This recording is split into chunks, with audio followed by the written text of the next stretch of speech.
Welcome to my Hebrew channel, Melabraika. I'm looking at Ruth 2, verse 18. This is a transitional verse that brings us from the field to the city, and it's a conversation between Ruth and Naomi. And the verbs are prefixed feminine verbs, and so you have to be very alert as to who is doing what. But the context makes it quite clear which person is speaking and which person is doing which action. So it requires a bit of being alert here.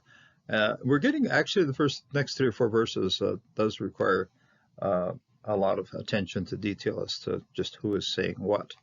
But it's a very interesting passage, and it teaches us a lot. So let's get on to the study.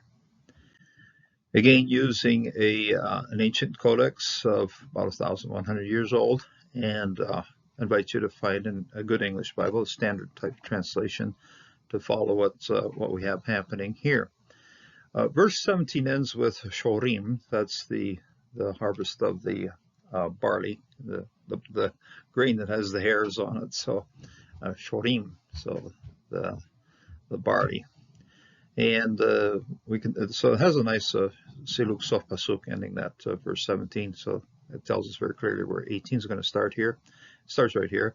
Va teshe, and you'll notice here, like I said in the introduction, tau and tau and tau and tau, and that's about it for tau. But the feminine prefix, the verb forms are quite common in this particular verse right here. So va titsa, and then she got up.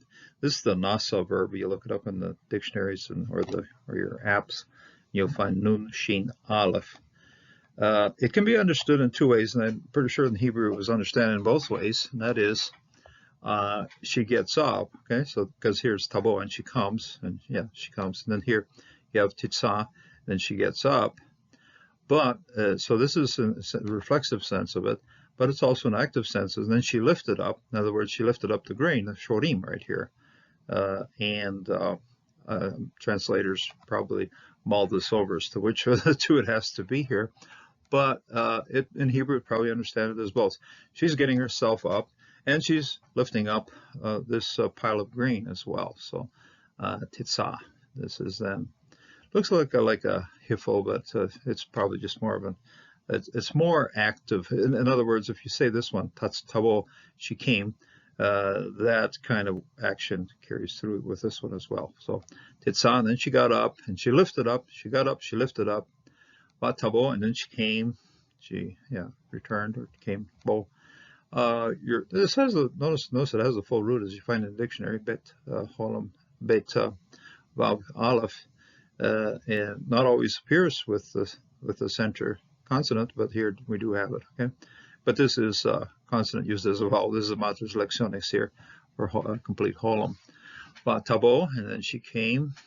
Ha'ir, to the city. There's no directional hey on the end of this ir, the city, and I was just wondering why they wouldn't do that.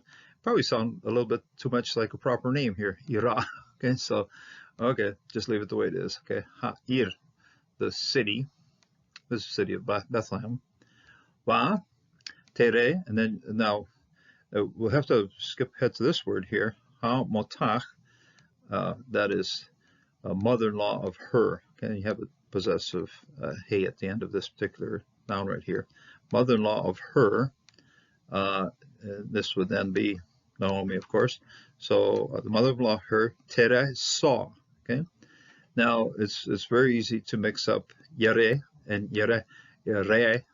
The root here is resh aleph, and then a hey that's been lost in this would be a apocope. So you got tere, and then she saw, the mother-in-law saw it, direct object marker, and the et right here is introducing everything that's included in the next subordinate clause. So that which, you even have a nice little makef at the end here.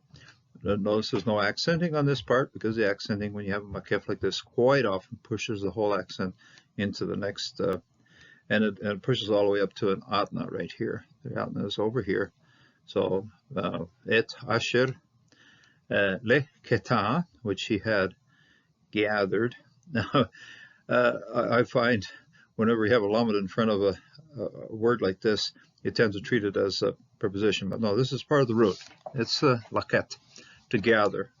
And the ket, the kof that's in the middle of here, helps us understand what's happening. It's the rope with the knot on top and pulling things together. Okay, so laket is to pull things together, to gather, to glean, to harvest, and so on. Okay, laketa. The comets hey at the end here is the feminine ending of this verb. Okay, so laketa, that she had gleaned. But totse, and then she brought it out. Okay, the person who's saying this, the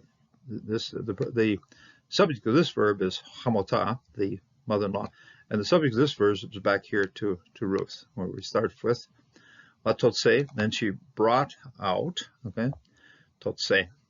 Incidentally, you'll find totse Torah. The law has been brought out. That's the way I remember this verb. Okay, law was brought out. Then she brought out. Okay, feminine prefix form, and yetse. This is a vav, so totse, totse, and she brought out.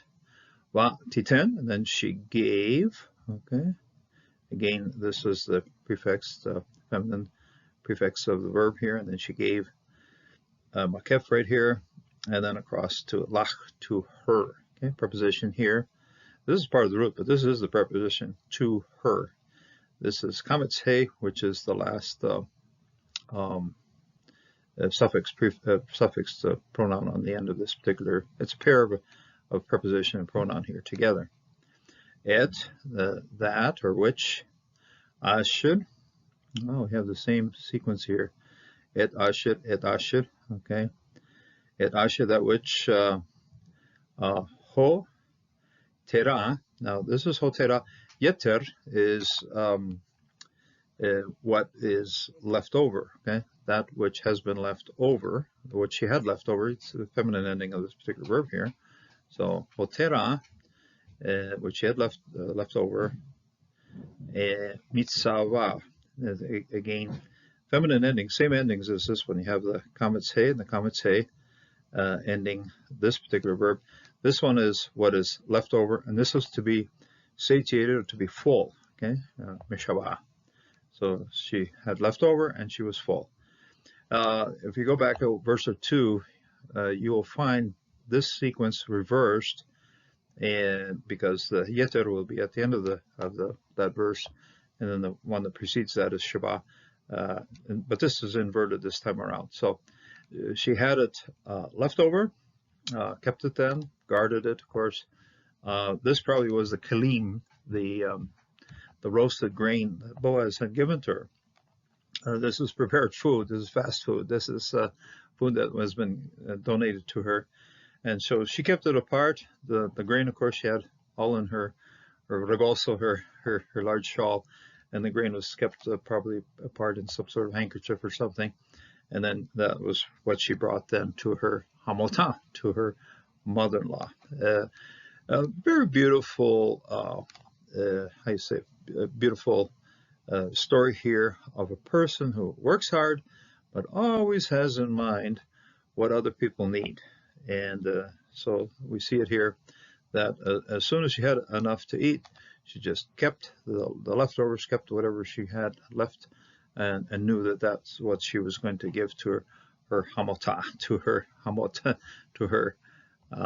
mother-in-law. So very beautiful story here. Teaches us great things about the caring nature that we should have for one another. We should always be thinking for, at this point, when she got that little excess of food, she thought, oh great, I have something to give to my mother-in-law. And so when we have blessings, when we have things coming our way, we should always have in mind others who will have needs or might have needs, and then fill those needs. And this is what happened most certainly here. She had a little bit left over of the food that Boaz had given to her, and she brought that. She kept that, she guarded that, and then brought it back to her mother-in-law. When we live out our lives before the Lord, we also keep our eyes open as to what the needs of others are around us, and fulfill those needs. Take time and take an effort to provide for those who are around you as well. So God bless and God strengthen you in this day, and until the next time.